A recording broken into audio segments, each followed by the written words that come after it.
إذاعة المملكة المغربية بتعاون مع اتحاد إذاعات الدول العربية تقدم برنامج بعيون عربية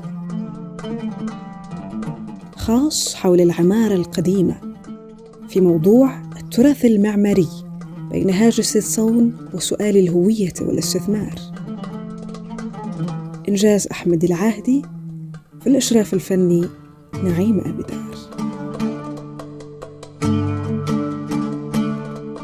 مستمعاتنا مستمعينا في كل مكان من المحيط إلى الخليج، نقرئكم السلام ونحييكم بتحية الإسلام. السلام عليكم ورحمة الله وبركاته. لا أحد يشك أن التراث العمراني أو الرصيد المعماري القديم ببلدان وطننا العربي بما تزخر به من مبان تاريخية يعد نقطة نموية هامة تستغل المخزون الثقافي والإرث التاريخي اللذين تمثلهما هذه المنشآت الخاصة والعمومية على حد سواء في خلق حركية اقتصادية وتحقيق الاستدامة، علاوة على دورها في ترسيخ الهوية الوطنية.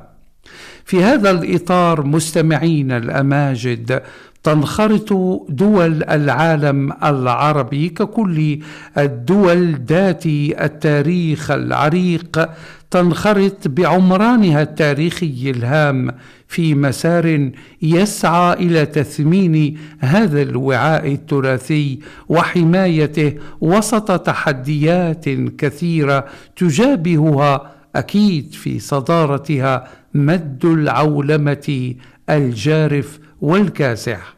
هذه المحاور وقضايا تتقاطع معها وتلامسها مستمعين الأعزاء هو ما سنقاربه بمشيئة الرحمن ضمن هذه الحلقة حول العمارة القديمة.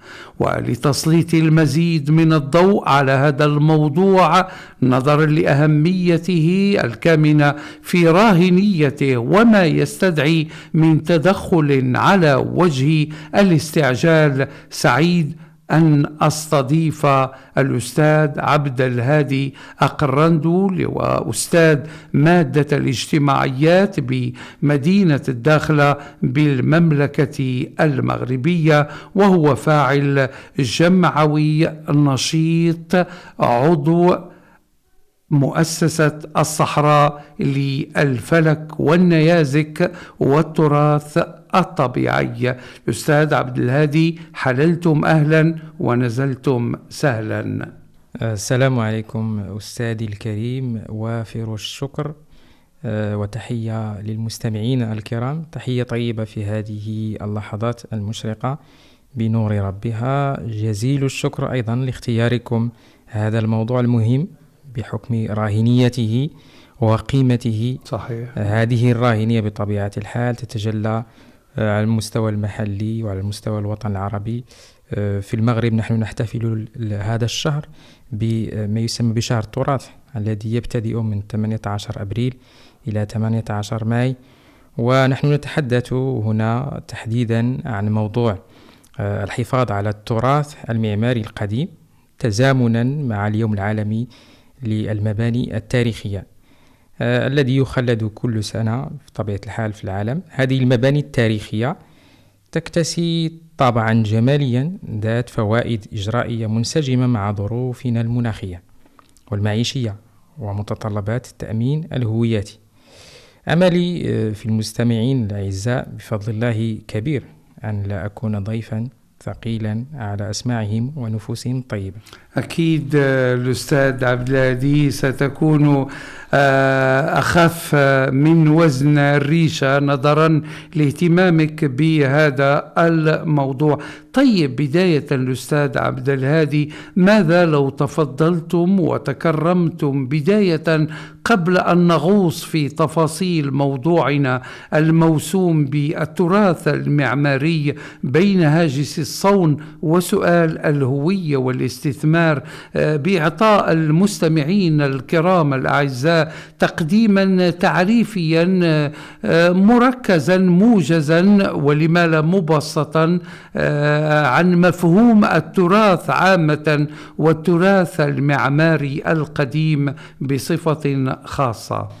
طيب أستاذي الكريم، الحديث عن التراث المعماري يجرنا أولا في بداية الأمر لوضع المستمع الكريم في السياق المفاهيمي، وذلك بتحديد المفهوم العام للتراث وخاصة التراث المعماري القديم.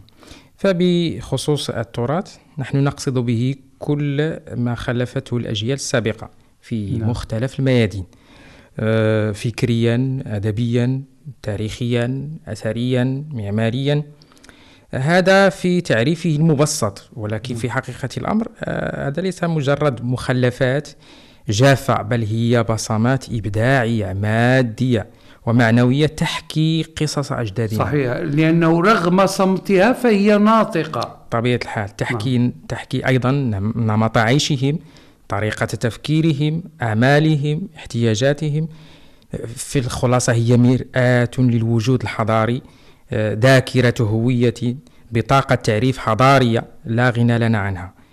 فشعب بلا تراث شعب بلا تاريخ، بلا حضارة، بلا حاضر. صحيح. بلا مستقبل. نعم، وهنا تحضرني قولة تقول: من لا ماضي له لا حاضر له، ومن لا حاضر له لا مستقبل له. طبيعة الحال.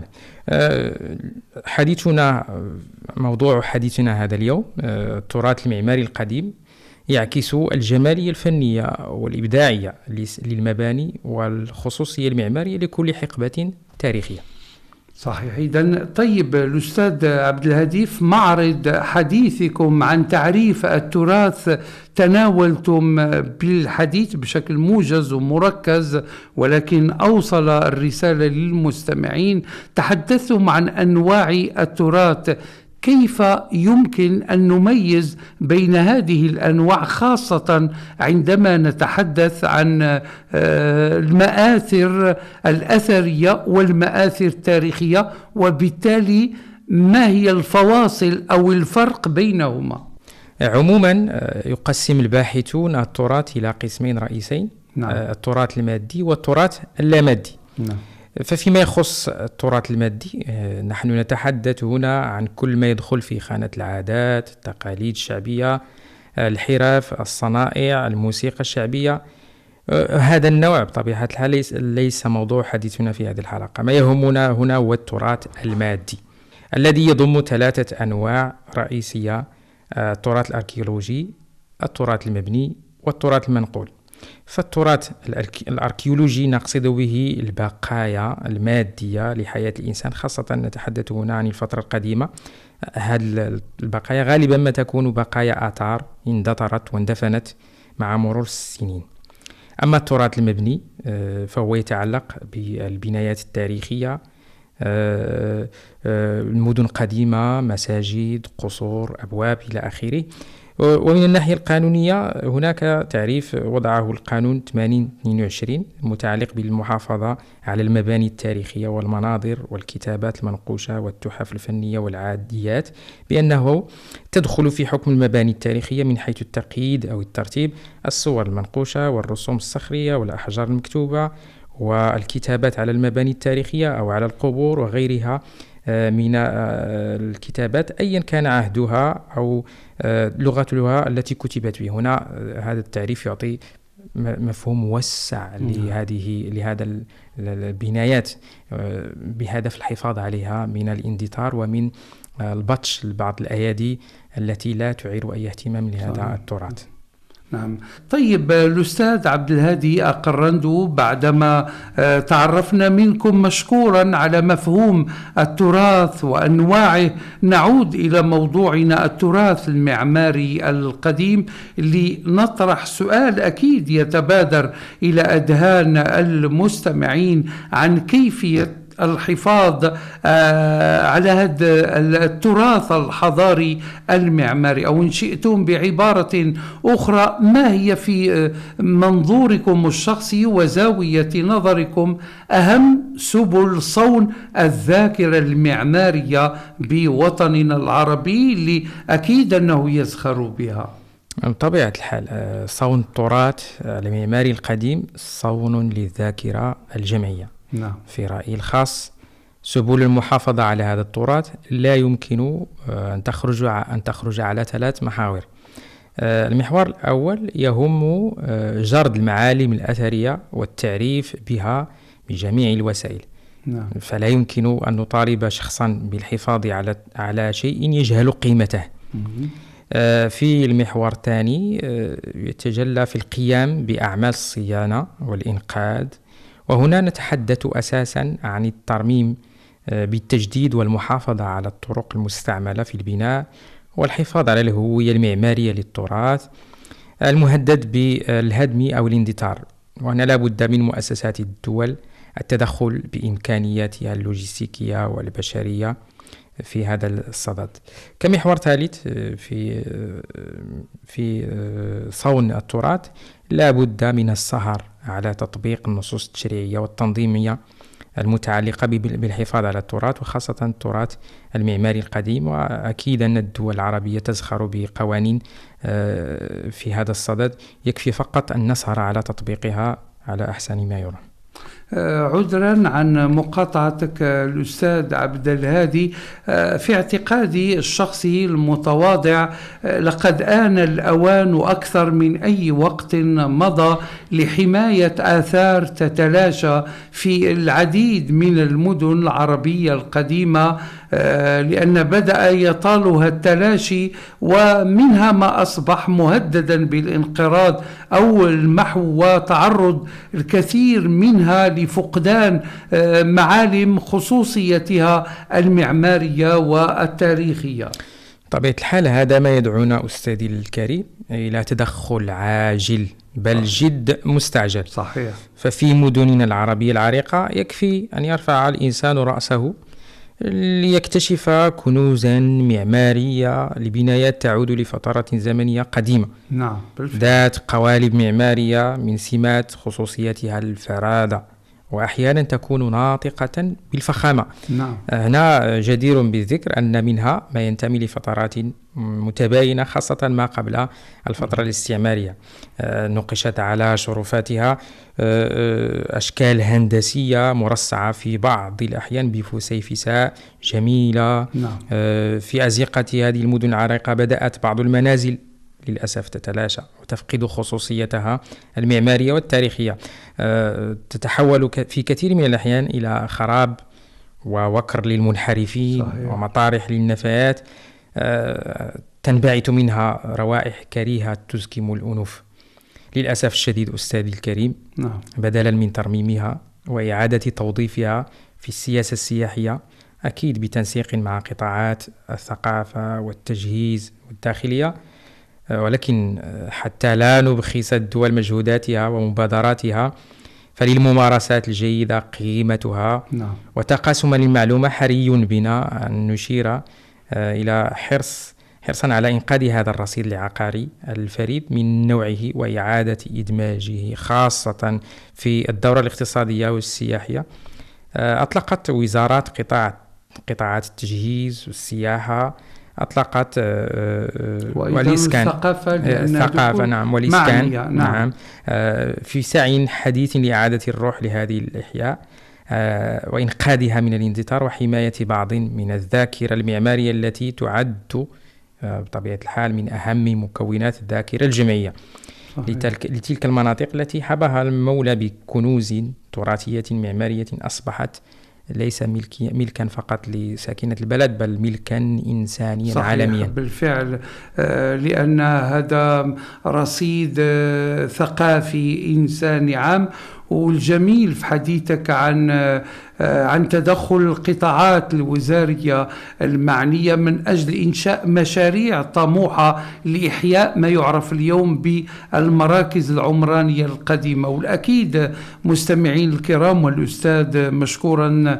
السيد عبد الهادي يتحدث عنها، أننا حين نتحدث عن مشروع إحياء المراكز العمرانية القديمة يكون المقصود بهذا المفهوم بالمراكز العمرانية القديمة تلك المجموعات المعمارية العمرانية والمدن العتيقة والقصور أو لما يعرف بالقصور والأحياء الكولونيالية القديمة التي كان يقطنها المستعمر، وكل نسيج آهل بالسكان وطبعا له طابع أو صبغة تاريخية تراثية أو تقليدية، ويلعب دورا مركزيا في المدينة وفي الفضاء العمراني الذي ينتمي إليه.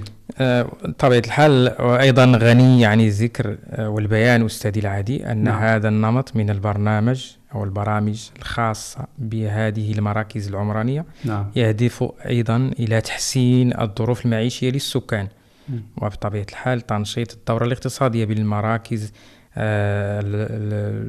العمرانية القديمة إلى جانب تعزيز جاذبيتها من الناحية الثقافية وأيضا السياحية. في هذا الصدد أيضا تلجأ فيها السلطات والمجالس المنتخبة إلى إبرام اتفاقيات وعقود شراكة محلية أو وطنية أو حتى أجنبية تهم مجال تمويل وتنفيذ عمليات الإحياء والإنقاذ. صحيح، والدليل أن مثل هذه الشراكات والاتفاقيات المبرمة نحصل من خلالها على موارد مالية إضافية لإنجاح هذا المشاريع. طيب الأستاذ عبد الهادي، نمر لمحور ثاني في هذا الموضوع ديال هذه الحلقة، فما رأيك أن نتحدث عن سؤال الهوية؟ كيف يمكن للتراث المعماري طبعا إن حافظنا عليه من الشوائب والتزمنا على الإبقاء على صورته الأصيلة وتفادي التشويه الذي قد يلحقه الزمن بهذا الرصيد المعماري التراثي القديم، كيف يمكن أن يساهم بعد ذلك في الحفاظ على الهوية الثقافية والحضارية للبلدان العربية خاصة، وأنت أدرى مني الأستاذ عبد الهادي بعد هذا الهجوم أو مع الهجوم الكاسح والكاسر، لأن للعولمة اللي هي وحش كاسر التي غيرت معالم الحياة المعاصرة، وأصبحنا اليوم وأكثر من أي وقت مضى نتحدث عن نمط معولم للحياة خاصة في طريقة البناء، ناطحات السحاب وما شابه ذلك، وهو ما يتعارض مع ماضينا وثقافتنا الحضارية العريقة ويطمس خصوصياتنا المحلية والمجالية. صحيح جميل عمرانا أننا نواكب مستجدات العصر، ولكن دون أن يجعلنا هذا ننسى، لأن هذا وعي مجتمعي، هذه ذاكرة جماعية نحافظ عليها من خلال الخصوصيات الثقافية العريقة الأصيلة لبنيات هذا التراث العمراني. أكيد أستاذي العهدي، الحفاظ على التراث المعماري القديم الآن يمثل تحديا مهما في مجتمعاتنا الحديثة، خاصة المجتمعات العربية أو مجتمعات الدول النامية. وأظن هذا التحدي يظهر بالخصوص حتى في مواد البناء وأيضا بعض الأشكال الهندسية، وإن كان هذا ربما يخضع للدراسات. طبيعة الحال في بلداننا العربية وفي البلدان النامية خاصة في ظل هذا الهجوم الكاسح للعولمة، هي تتموقع في موقع استقبال للعولمة. صحيح. ليست هي صانعة العولمة أو هي مصدرة معالم هذه العولمة، بل هي مستقبلة. وللأسف هذا الاستقبال يكون على حساب تراثه. وهذا ما يسمى فلسفيا بالاستيلاب، الاليناسيون. نعم، بطبيعة الحال الاستيلاب الثقافي، وهذا الاستيلاب الثقافي يكون في جميع مناحي الحياة، سواء من ناحية اللباس، الأكل، طريقة العيش، حتى في بعض الأمور اللي كانت عندنا فيها خصوصية، مثلا طريقة الزواج. أصبحنا نتجه نحو نمط موحد على المستوى العالمي، وأحيانا قليلا ما نرجع قليلا إلى تراثنا وثقافتنا الشعبية. على الأقل نحافظ على الجوهر، إن لم نحافظ على كل. صحيح، شيء جميل أن نتطور وندخل في دينامية العصر ونواكبه، ولكن دون أن نفقد هويتنا الثقافية. بطبيعة الحال هنا نتحدث هنا عن المعمار القديم، لكي لا نذهب بعيدا عن موضوعنا. الكثير من الأشخاص يملكون منازل قديمة لم يتم جردها، وحتى أصحاب البناء لا يعرفون قيمتها. في نظرهم التحديث يستدعي الهدم وإعادة البناء بالطرق المعمارية الحديثة، ولكن في كثير من الأحيان نطمس تراث ثقافي قديم وعريق قد يحكي بداية عن تراث الأسرة والعائلة. صحيح. ومن الأسرة نتحدث أيضا عن تاريخ الجيل الذي بني فيه ذلك البناء. نحن نتحدث خاصة عن المدن العتيقة، عن المدن الأحياء العتيقة. كثيرا ما تتعرض المنازل للهدم والتخريب بسبب خاصة هجرة السكان الأصليين والبحث عن منازل جديدة ذات عمارة حديثة. ولكن والغريب أنها تلقى إقبالا من السياح يقتنونها. هنا تحدثنا لنا مثال عراسي في مراكش بالمملكة المغربية. نعم. تحدثنا سابقا عن ضرورة التعريف بالتراث.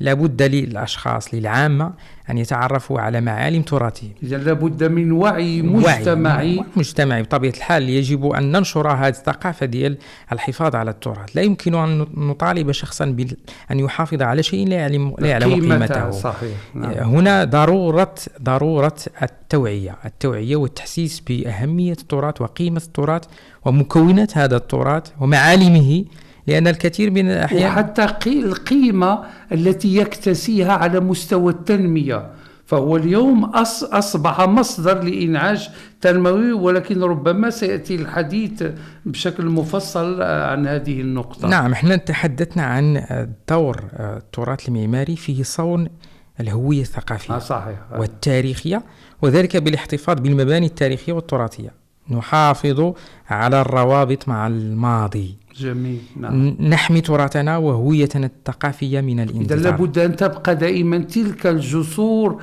التي تربطنا بهذا الماضي. نعم. الآن أصبحنا نتحدث عن المآثر الإنسانية، يعني أن أي بناية قديمة فهي ملك إنساني. صحيح. لذلك هنا تلعب منظمة اليونسكو والدليل أن تسجل العديد من هذا. نعم. الأرصدة ديال المعمارية أو العمرانية المتواجدة. نعم. وبالخصوص في الدول العربية والإسلامية، بحكم أن تاريخها عريق وقديم جدا، وحضارات مرت بها حضارات كثيرة جدا ومتعددة ومتنوعة، وبالتالي تزخر بالكثير من المعالم الأثرية التي يجب أن نحافظ عليها لنستثمرها بطبيعة الحال في المستقبل، في الحاضر وفي المستقبل. نعم. طيب الأستاذ عبد الهادي، في سؤال يطرح نفسه بحدة، أتمنى طبعا أن يتسع صدرك للإجابة عليه، وهذا هو المظنون فيك. أنا أثق في سعة صدرك وكرم قلبك الحاتمي. طبعا تحدثنا عن جانب الأهمية الثقافية. كيف لنا اليوم، وهذا سؤال يطرح نفسه، كيف لنا أن نستثمر هذا التراث الحضاري المعماري في خلق تنمية مستدامة؟ وهنا أضع 4 أسطر تحت مفهوم الاستدامة نرفع بها من جاذبيته الفنية الجمالية والسياحية. بطبيعة الحال من حيث الجمالية والجاذبية فالتراث المعماري القديم يعتبر جزءا من جمال البيئة الحضارية والمبنية للثقافة العربية الإسلامية. إذن لا يمكن أن نتحدث عن البيئة الحضارية في هذه المنطقة بدون أن نتذكر المعمار القديم.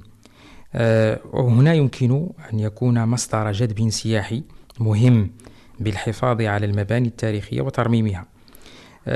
في الحديث عن الاستدامة، في بعض الحالات يمكن تحويل المباني التاريخية القديمة لتلبية احتياجاتنا الحالية بطرق متعددة فيها استدامة، مثل تحويلها إلى مساكن أو مباني مكتبية أو متحفية. هذا يمكن أن يقلل من الحاجة إلى بناء مباني جديدة واستغلال الموارد المتوفرة بشكل أفضل. بالإضافة إلى ذلك يمكن أيضا أن يسهم الحفاظ على التراث المعماري القديم في إحياء الأحياء القديمة وتعزيز الروح المجتمعية والتفاعل بين الأشخاص.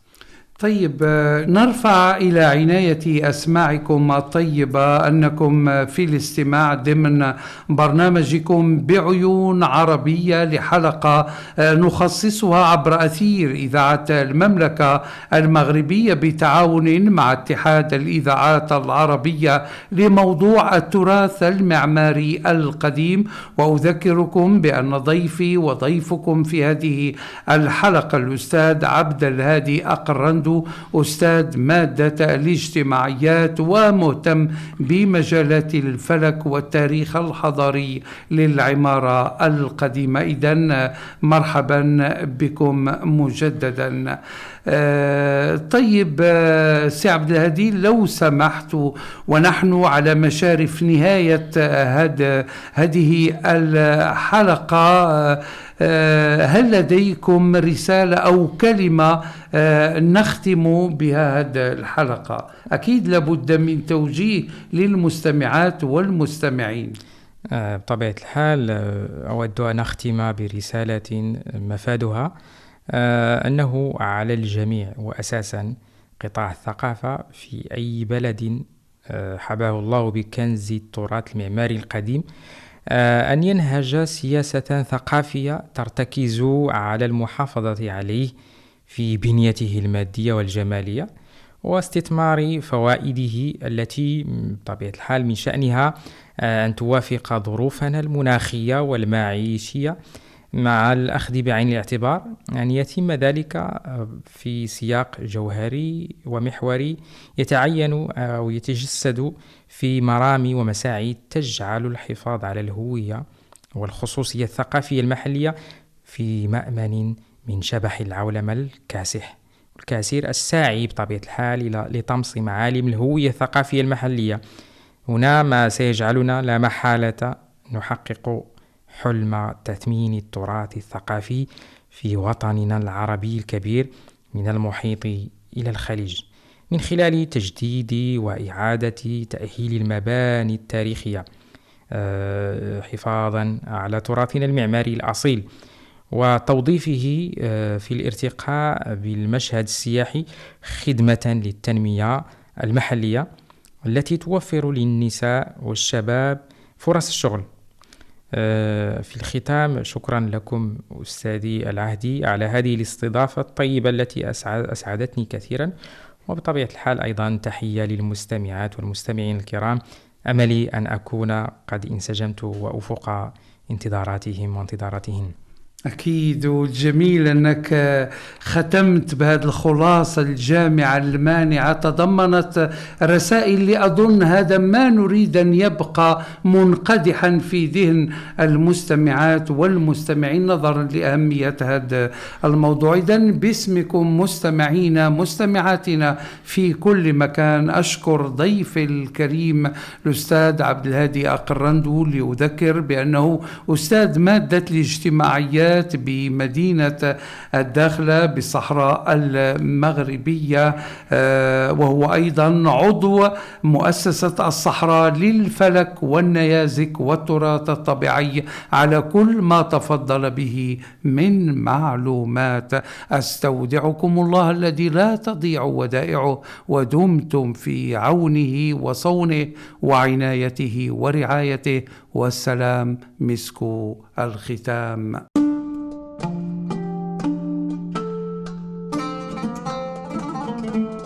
إذاعة المملكة المغربية بتعاون مع اتحاد إذاعات الدول العربية تقدم برنامج بعيون عربية خاص حول العمارة القديمة في موضوع التراث المعماري بين هاجس الصون وسؤال الهوية والاستثمار. إنجاز أحمد العاهدي، في الإشراف الفني نعيم أبدا.